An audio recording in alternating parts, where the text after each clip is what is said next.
Brothers and sisters, happy fourth Sunday of Advent. Father Frank Pavone here, National Director of Priests for Life, speaking to you from our Priests for Life headquarters. And I am here today on this particular Sunday. And of course, Sunday is the Lord's Day, and so don't worry. I do rest. I do celebrate. I do visit family. I do worship, of course, with Sunday Mass. But I also do spend time here at my office. Yes, even on a Sunday, because it's life-saving work. Just as on a Sunday you have to have firefighters, doctors at the hospital, ambulances, all these personnel have to work on Sundays and holy days because the saving of life is of top priority always. And what we're doing in our work is the saving of lives, of the children yet in the womb. In fact, there are some biblical references to the priority of the saving of lives, even on the day of rest. You'll remember in Mark chapter 3 and also in Luke chapter 6, when our Lord goes into the synagogue and there's a man with a shriveled hand, and some of them were looking for a way to accuse him, and he says to the man, stand up in front of everybody, and then he asks everyone, which is lawful to do on the Sabbath, good or evil, to save life or to kill? So I know many of my colleagues in leading different pro-life groups, yes, we go into our offices even on Sunday, just as the doctors do to the hospital, the ambulance workers, the firefighters, the police. Luke chapter 14, on a Sabbath, the Lord dines in the home of a prominent Pharisee. There's a man there with dropsy, and he challenges them. Is it lawful to heal on the Sabbath or not? And then he uses this example. He says, if someone has a son who falls into a ditch, or even an ox who falls into a well on the Sabbath, what do? You leave them there until the next day?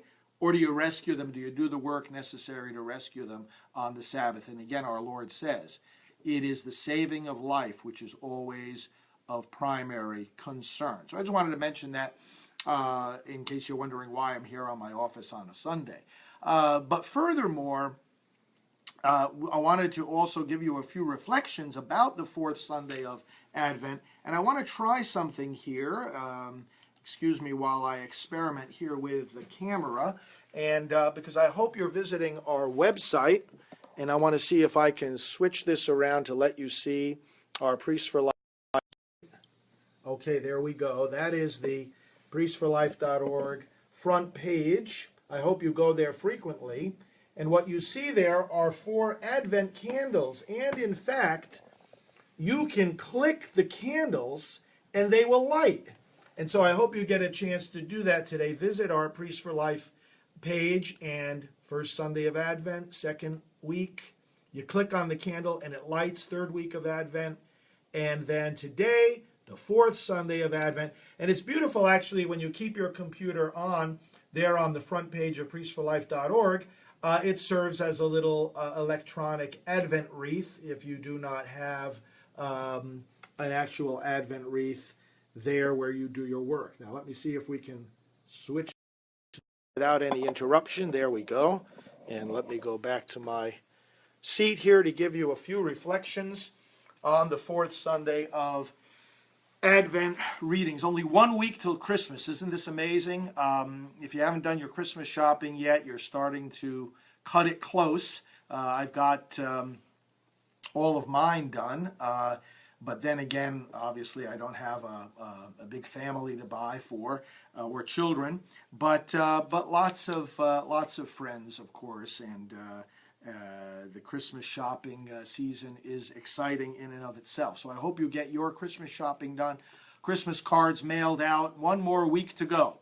And the readings today are very inspiring, of course, as we come to this final week of Advent. And this year, by the way, Advent is as long as it can be. A lot of times the fourth Sunday of Advent ends up being just a couple of days before Christmas if Christmas falls in the middle of the week. But this time, since Christmas falls on next Sunday, we have a full fourth week of Advent. So actually more days of preparation and of the church's liturgical prayers and readings to get us ready to celebrate the birth of Christ. Let me remind you, by the way, for your Advent reflections during these days, if you haven't yet downloaded my booklet, Christmas for the Unborn, today's the day to do it. Give it, you can even bring it if you're going to church later, bring it to your priest or your deacon or your pastor, even if you're in another denomination. But the booklet, Christmas for the Unborn, which you can get at christmasfortheunborn.com, provides all kinds of reflections for the Advent and Christmas seasons in connecting our celebration of the coming of Christ with our defense of the unborn child. Beautiful reflections connecting these two themes. And so for your own personal reflection, especially if you are a pro-life activist, as I hope you are, or for the preaching of your priest, deacon, or pastor, do go to christmasfortheunborn.com. That's christmasfortheunborn.com, and see the reflections I have laid out there connecting this great season to the greatest human rights cause of all time, the pro-life movement. In that regard, let me give you a reflection on today's readings. You have the theme of Mary's virginity. Mary, of course, retains her virginity as she gives birth to Jesus, as Jesus is conceived in her womb.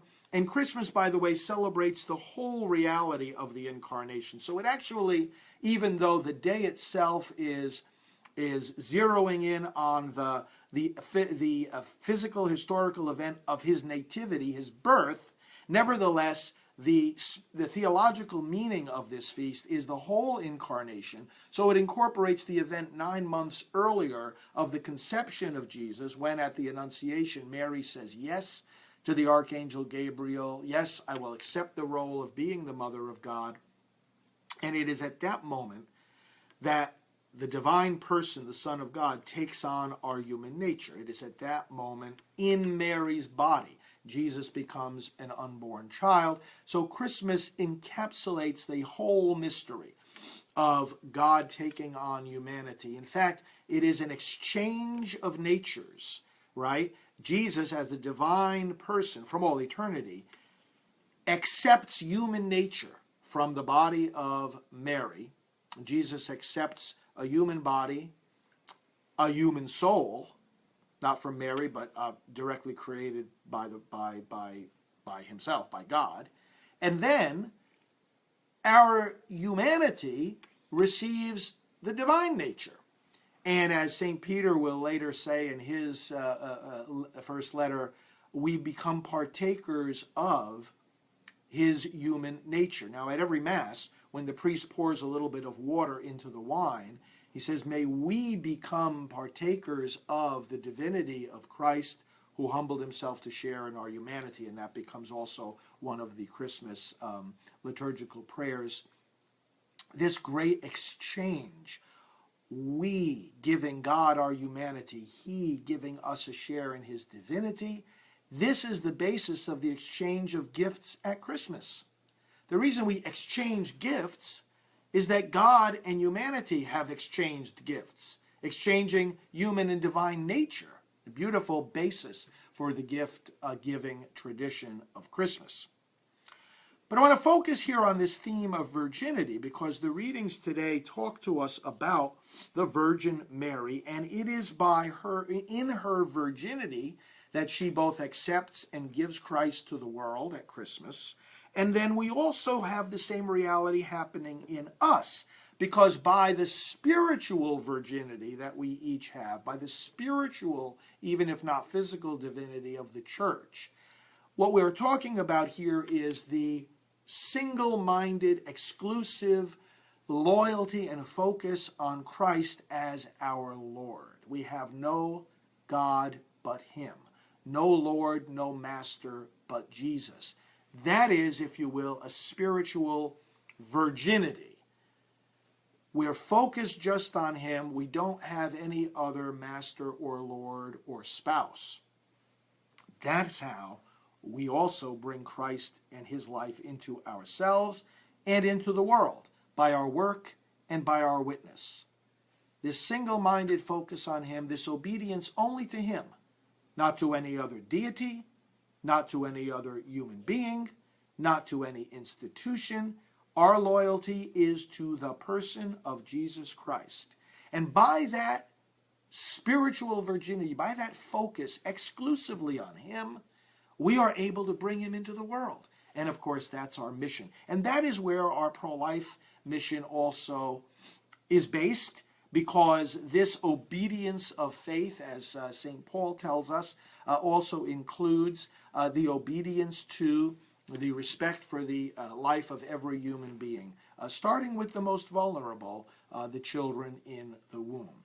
So brothers and sisters, let's celebrate the coming feast of Christmas by renewing our single-minded focus on Jesus Christ and on restoring the sanctity of life, on defending the lives of all those whom he loves, whom he created, and whom he defends.